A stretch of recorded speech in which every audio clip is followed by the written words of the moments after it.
Hi kids, this is the part 3 of your human reproduction in NCERT highlight. आज हम gametogenesis में भी spermatogenesis के बारे में पढ़ेंगे। उसमें हम देखेंगे कि आप स्पर्म का फॉर्मेशन एक मेल की बॉडी में कैसे होता है और वो एक हमारा सेल एक स्पर्म के अंदर कैसे चेंज होता है। अगर मैं बात करूं मेल में तो प्राइमरी सेक्स ऑर्गन हमारा क्या है, टेस्टिस है, ये तो हम ऑलरेडी देख चुके। बट मैं वही फीमेल की बात करूं तो उसमें कौन हो जाती है, आपकी ओवरीज हो जाती है। दोनों का ही काम क्या है, गैमीट बनाना, साथ साथ आपका क्या करना, हॉर्मोन्स को रिलीज करना। बट मैं वही बात करूं, हम क्या देखेंगे, मेल्स में स्पर्म बनता है, फीमेल्स में ओवम बनता है।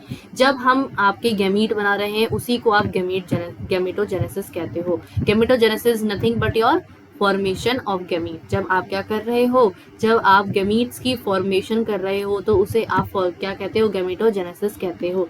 अब मैं वही बात करूं, इन टेस्टिस के अंदर कुछ आपके मेल जर्म सेल होते हैं। कैसे?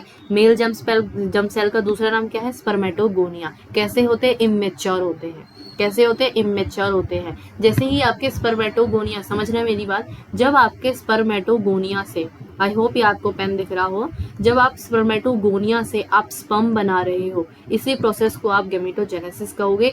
बेसिकली आप स्पर्मेटोजेनेसिस कहोगे। अब आप क्या कहोगे, स्पर्मेटोजेनेसिस आप इसको कहोगे। तो स्पर्मेटोजेनेसिस में आपने क्या देखा कि आप मेल जर्म सेल या स्पर्मेटोगोनिया से आप स्पर्म बना रहे हो, इसको आप क्या कहोगे, स्पर्मेटोजेनेसिस कहोगे। ये लिखा हुआ produce sperm bye spermatogenesis in beginning. अब मेरी बात ध्यान से सुनना, अब मैं इस बाद में एनसीईआरटी हाईलाइट कराऊंगी, पहले मैं लिखूंगी। आपका यदि मैं बोलूं, जब तक आपका इमेच्योर सेल है तो उसको आपने क्या का नाम दिया, स्पर्मेटोगोनिया नाम दिया। क्या नाम दिया, स्पर्मेटोगोनिया नाम दिया। अब हर सेल जो आपकी बॉडी में है वो कैसा है, डिप्लॉयड स्टेज में है, तो आपका स्पर्मेटोगोनिया भी कैसा होगा, डिप्लॉयड स्टेज में होगा। समझ में आई? ये कैसा सेल है आपका, स्पर्मेटोगोनिया डिप्लॉयड स्टेज में होगा। मतलब इसके पास क्रोमोसोम कैसे होंगे, 44 प्लस XY आपके क्रोमोसोम होंगे, कंस्टिट्यूट करके, मतलब 46 क्रोमोसोम आपके बना रहे हैं। ये आपको हर पता है। अब हम पहले कराएंगे माइटोसिस। समझना मेरी बात, हम क्या करा रहे हैं, पहले स्पर्मेटोगोनिया को ही हम क्या करेंगे, बहुत ज्यादा अमाउंट में बनाएंगे।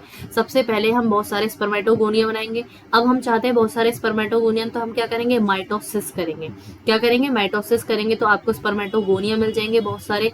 जैसे ही आपको जितनी अमाउंट में आपको चाहिए स्पर्मेटोगोनिया मिल जाते हैं तो हम आधे को रिजर्व कर देंगे।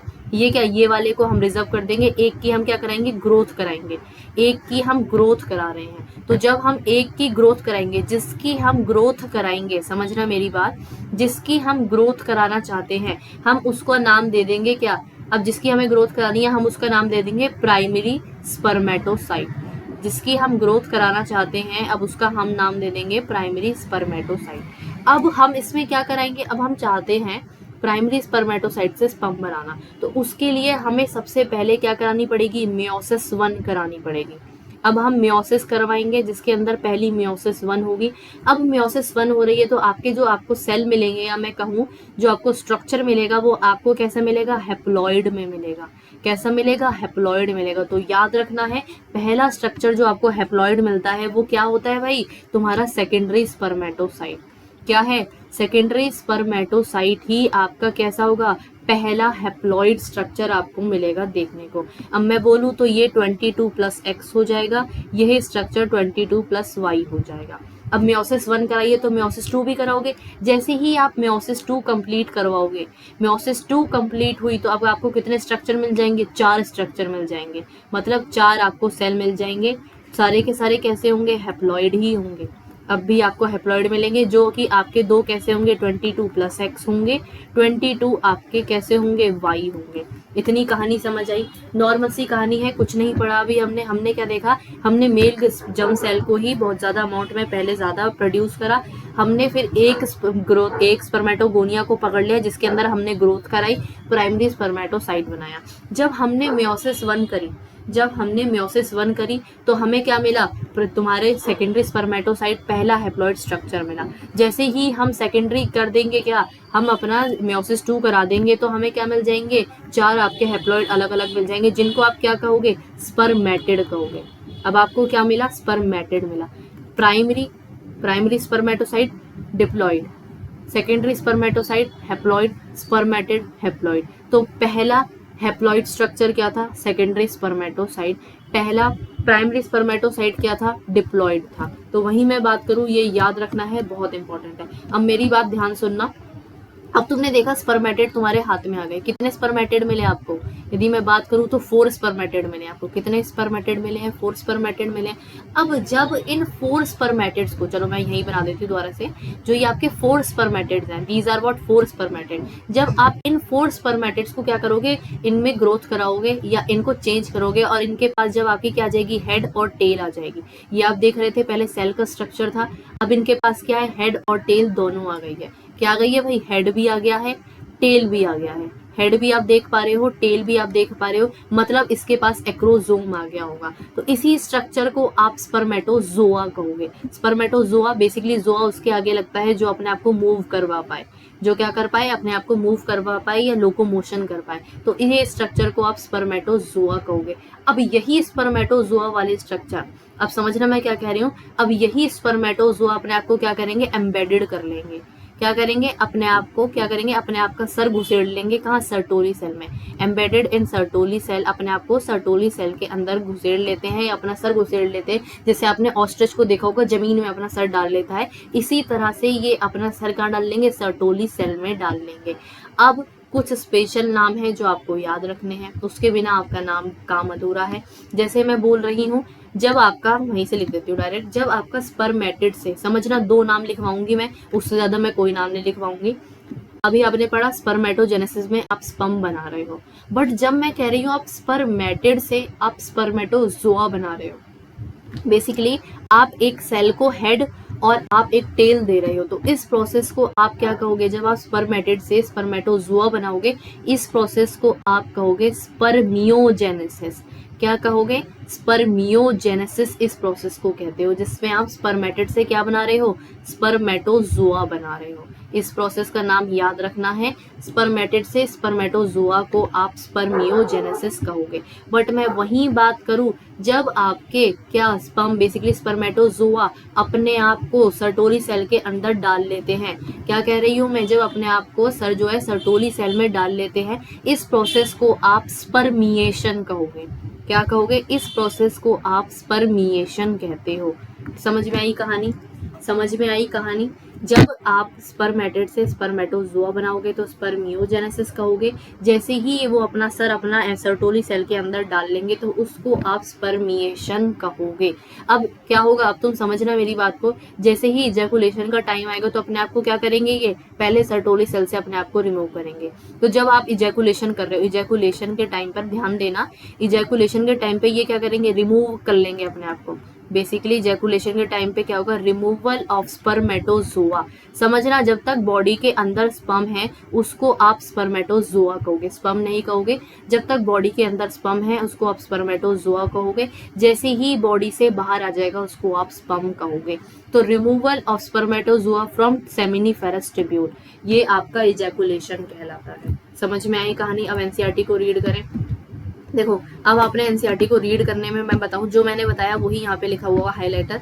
तो देखो, पहला आपने देखा स्पर्म बाय स्पर्मेटोजेनेसिस अप्रोड, जब आपका spermatogonia, single spermatogonium, plural spermatogonia बनाते हो, सेमिनिफेरस ट्यूब्यूल में बन रहे हैं, मल्टीप्लाई कर रहे हैं बाय माइटोटिक डिवीजन, यही मैंने यहाँ पे लिखा है mitotic division, and increase in number, increase कर रहे हैं। ई spermatogonium is diploid and contain 46 chromosome, लिखवा दिया।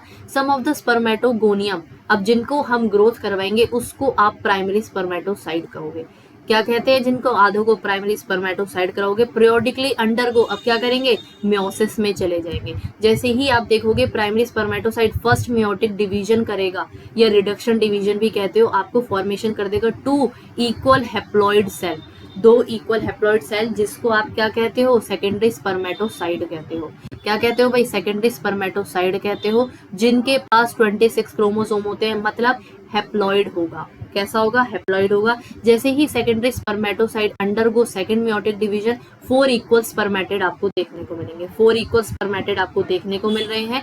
अब जैसे ही अब स्पर्मेटेड आ गए, इनके पास ना तो टेल है ना कुछ। अब मैं वही बात करूं स्पर्मेटेड कैसे स्ट्रक्चर है, आपके हैप्लॉइड स्ट्रक्चर है। कैसे हैं भाई, इनके पास कितने क्रोमोसोम होंगे, 23 क्रोमोसोम होंगे। जैसे ही स्पर्मेटेड आपके ट्रांसफॉर्म हो जाएंगे स्पर्मेटोजोआ में, समझना जब आप स्पर्मेटेड से स्पर्मेटोजोआ बना रहे हो, क्या स्पर्मेटेड से स्पर्मेटोजोआ बना रहे हो, तो उसे आप क्या कहोगे, स्पर्मियोजेनेसिस कहोगे। क्या कहोगे, स्पर्मियोजेनेसिस कहोगे। After spermiogenesis sperm head become embedded into Sertoli cell, अपना सर क्या कर लेंगे, एम्बेडेड कर लेंगे सर्टोली सेल में। जब ये रिलीज करेंगे सेमिनिफेरस ट्यूब्यूल से प्रोसेस, तो आप इसे स्पर्मिएशन कहोगे। इजैकुलेशन के टाइम पर अपना सर ये बाहर निकाल देंगे, तो आप इसे क्या कहोगे, स्पर्मिएशन कहोगे। समझ में आई, अपना सर डाला, स्पर्मिएशन हुआ, अपना सर डाला, इजैकुलेशन के टाइम पे अपने आप को सर्टोली सेल से रिमूव कर लेंगे। अब समझना स्पर्मेटोजेनेसिस स्टार्ट कब होती है। अगर मैं बोलूं स्पर्मेटोजेनेसिस मेल में कब स्टार्ट होती है, तो ध्यान रखना स्पर्मेटोजेनेसिस की कहानी कब स्टार्ट होती है। मेल में बात करूं तो कब स्टार्ट होती है, प्यूबर्टी के टाइम पे। तो मैं यही लिख देती हूँ, spermatogenesis starts at the time of puberty, at the time of puberty. ये जब आपको प्यूबर्टी हिट होगी तभी आपकी क्या स्पर्मेटोजेनेसिस स्टार्ट हो जाती है।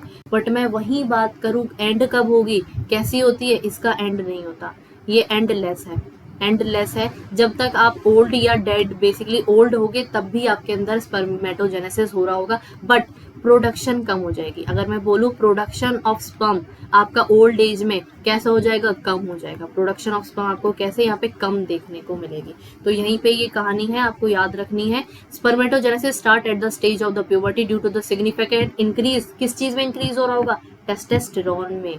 समझ में आई आपके, टेस्टोस्टेरोन में। अब टेस्टोस्टेरोन कैसे बढ़ता है, अब मैं वही बोलूं टेस्टोस्टेरोन की छोटी मोटी कहानी तो है नहीं। आपकी बॉडी में भाई प्यूबर्टी आई और हिट हो गया, भाई आपके सबसे पहले हाइपोथैलेमस, समझना सबसे पहले हाइपोथैलेमस क्या करेगा, सिग्नल देगा। जैसे ही आपको पता चलेगा आपके बॉडी को कि आपका क्या प्यूबर्टी का टाइम आ गया, तो हाइपोथैलेमस हो जाएगा एक्टिव। हाइपोथैलेमस आपका एक्टिव हो जाएगा, रिलीज करेगा आपका क्या, गोनाडोट्रोपिन रिलीजिंग हार्मोन, जीएनआरएच को रिलीज करेगा। जीएनआरएच आपका कहाँ जाएगा, अब आपकी 2 पिट्यूटरी होती है, अब पिट्यूटरी पे जाएगा, उसको सिग्नल देगा। एक होती है एंटीरियर पिट्यूटरी, एक होती है पोस्टीरियर पिट्यूटरी। जीएनआरएच जाएगा, सिग्नल देगा आपकी एंटीरियर पिट्यूटरी पे। एंटीरियर पिट्यूटरी, अब आपकी एंटीरियर पिट्यूटरी क्या करेगी, रिलीज करेगी 2 हार्मोन, एक होगा एलएच, एक होगा एफएसएच। ध्यान रखना कहाँ पे गई है, एंटीरियर पिट्यूटरी पे उसने सिग्नल भेजा है जीएनआरएच ने। एक होगा आपका एलएच, एक होगा आपका एफएसएच। जैसे ही एंटीरियर पिट्यूटरी आपका सिग्नल आ जाएगी, 2 हार्मोन रिलीज करेगी, आपका ल्यूटिनाइजिंग हार्मोन, एक होगा आपका फॉलिकल वाला हार्मोन। ठीक है, तो ये आपके 2 हार्मोन आपको देखने को मिलेंगे। देखो, एक होगा ल्यूटिलाइजिंग हार्मोन, एक होगा फॉलिकल स्टिमुलेटिंग हार्मोन। तो एलएच का काम मैं बोलूं तो एलएच क्या काम करेगा, एलएच काम करेगा भाई तुम्हारा लेडिक सेल पे। कलर पेन ही नहीं दिख रहा यार, ये तो ओके, ये क्या हो गया। अगर मैं बोलूं तो ये किस पे काम करेगा, आपके लेडिक सेल पे काम करेगा।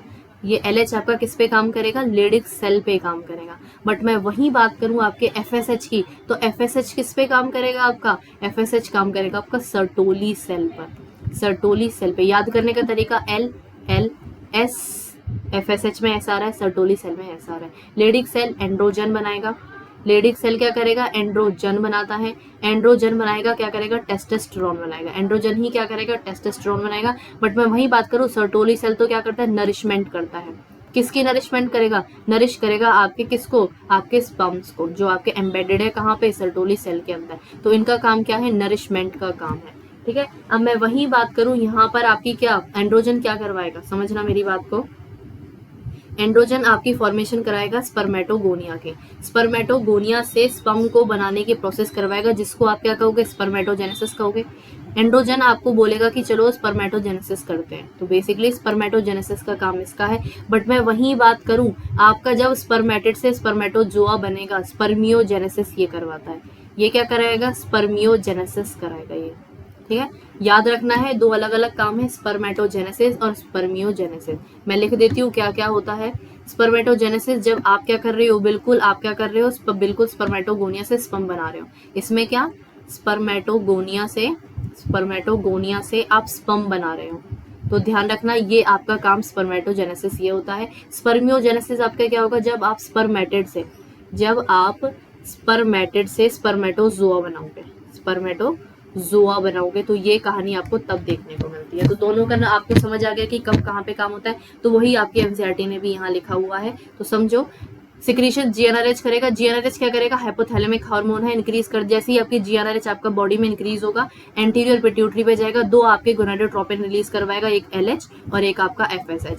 एलएच काम करता है आपके लेडिक सेल पे, जो स्टिमुलेट करेगा आपका एंड्रोजन, एंड्रोजन स्टिमुलेट कर देगा आपका स्पर्मेटोजेनेसिस। एफएसएच क्या करेगा, सर्टोली सेल पे काम करेगा, स्टिमुलेट करा देगा आपका स्पर्मियोजेनेसिस की कहानी समझ आई। अब मैं वही बात करूं आपके स्पर्म की, अब स्ट्रक्चर ऑफ स्पर्म की मैं बात करूं। अब जैसे ही स्पर्मियोजेनेसिस हो गई है, समझना, स्पर्मियोजेनेसिस हो गई है जैसे ही, तो अब स्पर्म का स्ट्रक्चर भी तो बनकर आ रहा होगा। अब स्पर्म के स्ट्रक्चर से पहले बात करने से पहले ये आपका कुछ वो है, स्पर्मेटोगोनिया, फर्स्ट माइटोसिस हुई, ग्रोथ करवाई, ये आपका कैसा है, हैप्लॉइड है। स्पर्मेटोगोनिया की बात करूं तो ये कैसा है, डिप्लॉइड स्ट्रक्चर है। प्राइमरी स्पर्मेटोसाइट की बात करूं तो डिप्लॉइड स्ट्रक्चर है। सेकेंडरी स्पर्मेटोसाइट की बात करूं तो हैप्लॉइड स्ट्रक्चर है। स्पर्मेटिड की बात करूं हैप्लॉइड स्ट्रक्चर है। स्पर्मेटोजोआ की बात करूं हैप्लॉइड स्ट्रक्चर है। याद रखना है, इंपॉर्टेंट कहानी है, ठीक है। चलो अब किस पे चलते हैं, अब आपके स्ट्रक्चर ऑफ स्पर्म की बात करते हैं। तो स्ट्रक्चर ऑफ स्पर्म की मैं बात करूं तो उसके पास आपको क्या क्या देखने को मिलेगा, एक आपको हेड देखने को मिलेगा, नेक देखने को मिलेगी, मिडल पीस और आपको टेल देखने को मिलेगा। मैं यहाँ से नहीं पढ़ा रही हूँ, मैं पहले अपना स्ट्रक्चर आपको दिखा रही हूँ। ये है आपका स्पर्म का स्ट्रक्चर, हेड, नेक, मिडल, टेल, ये सब आपको पार्ट देखने को यहाँ पे मिलेगा। मैं बात करूँ तो सबसे पहले आपको एक मेम्ब्रेन हर किसी सेल के ऊपर होगी, तो यहाँ पे उसे आप प्लाज्मा मेम्ब्रेन कहोगे। क्या कहोगे, प्लाज्मा मेम्ब्रेन कहोगे। जैसे ही प्लाज्मा मेम्ब्रेन रिमूव हो जाएगी तो आपको सबसे पहले एक्रोसोम देखने को मिलेगा। क्या मिलेगा, एक्रोसोम देखने को मिलेगा। यही आपकी मॉडिफाइड गोल्जी होती है। क्या होती है भाई, मॉडिफाइड आपकी गोल्जीज होती हैं, मॉडिफाइड गोल्जी होती हैं। या एक बार आया था, इसको आप लाइसोजाइम्स भी कह सकते हो। क्या कह सकते हो, लाइसोजाइम्स भी आप इन्हें कह सकते हो। तो मैं वही बोलूं, acrosome are nothing but your modified Golgi. Acrosome में, अब एक्रोसोम का काम क्या है भाई, कुछ तो काम करती होगी। ये क्या करती है, जब आपका स्पर्म ओवम के अंदर एंट्री करता है तो उस समय ये कुछ एंजाइम्स रिलीज करती है, तो जो आपकी फर्टिलाइजेशन में हेल्प करता है। तो स्पर्म लाइसिन, ये इसका काम क्या है, स्पर्म लाइसिन बेसिकली अपना हेड इजीली आपके ओवम में घुसा सके, उसके लिए कुछ एंजाइम सिक्रिएट करता है, जिसको आप स्पर्म लाइसेंस कहते हो। आगे जाके पता चलेगा कितनी एंजाइम से सिक्रिएट करता है। जैसे ही एक्रोसोम के नीचे आओगे आपको न्यूक्लियस मिलेगा, हैप्लॉइड न्यूक्लियस होगा, 22x होगा तो 22y होगा। साइड में आपको साइटोप्लाज्म देखने को मिल रहा है। ये उसके नीचे आपको दो सेंट्रियोल देखने को मिलते हैं। क्या मिलेंगे, एक प्रॉक्सिमल सेंट्रियोल, एक डिस्टल सेंट्रियोल। इनका काम कुछ नहीं है, इनका काम है क्लीवेज में हेल्प करना।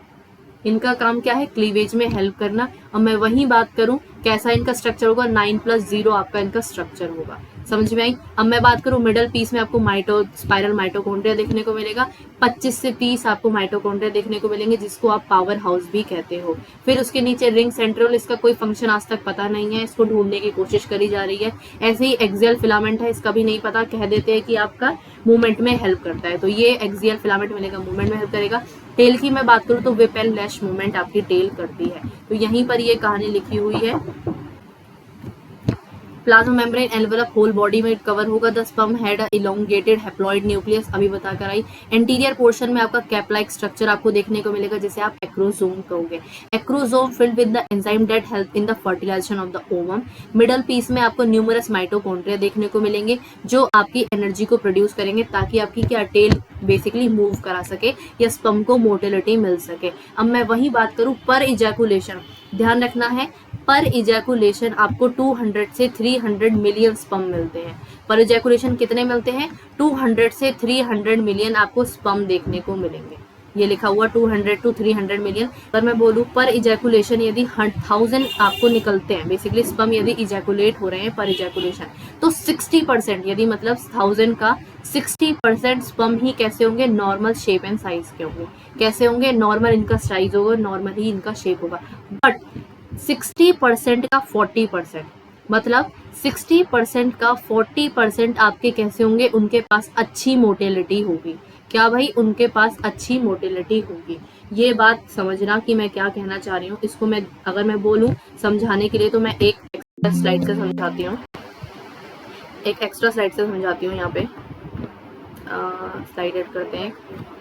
देखो अगर मैं बोल रही हूँ पर इजैकुलेशन आपको 1000 स्पर्म रिलीज हो रहे हैं, पर इजैकुलेशन 1000 स्पर्म रिलीज हो रहे हैं, तो मैंने बताया उसका 60% के पास ही क्या होगा, नॉर्मल शेप एंड साइज होगा, नॉर्मल शेप होगा और साइज होगा, ये मैंने बोला। तो मतलब सिर्फ 600 स्पर्म होंगे, 600 स्पर्म होंगे जिनके पास नॉर्मल शेप एंड साइज होगा, बट इसका 40% मतलब 600 का 40% के पास ही आपकी अच्छी मोटिलिटी होगी। मतलब 600 का 40% के पास ही आपकी क्या होगी, अच्छी मोटिलिटी होगी। मतलब 240 ही आपके ऐसे स्पर्म होंगे, 240 आपके ऐसे स्पर्म होंगे जिनके पास नॉर्मल शेप एंड साइज भी होगा, साथ में मोटिलिटी भी होगी, नॉर्मल शेप भी होगा, साइज भी होगा, साथ साथ अच्छी मोटिलिटी भी इन्हीं के पास होगी। तो कितने स्पर्म है, मतलब 1000 में से सिर्फ 240 आपके ऐसे स्पर्म है जो आपके अच्छे स्पर्म्स आपको देखने को मिलेंगे।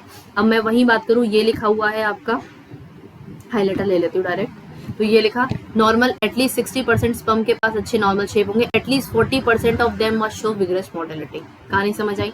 अब स्पर्म रिलीज होता है सेमिनिफेरस ट्यूब्यूल में, जो एक्सेसरी, ये मैं ऑलरेडी लास्ट क्लास में करा चुकी हूँ, कहाँ से कहाँ जाता है आपका पार्ट में ऑलरेडी कवर कर चुकी हूँ, सीमन भी मैं लास्ट क्लास में ही बता चुकी हूँ, तो ऑलरेडी सारा काम सारा का सारा मैं करा चुकी हूँ। अब नेक्स्ट क्लास में हम पढ़ेंगे oogenesis की कहानी। I hope you enjoyed the session. If you enjoyed the session comment जरूर करिएगा, मुझे जरूर बताइएगा और लाइक जरूर करिएगा सेशन को। अब हम नेक्स्ट क्लास में मिलते हैं, जब तक के लिए टाटा बाय बाय, सायोनारा।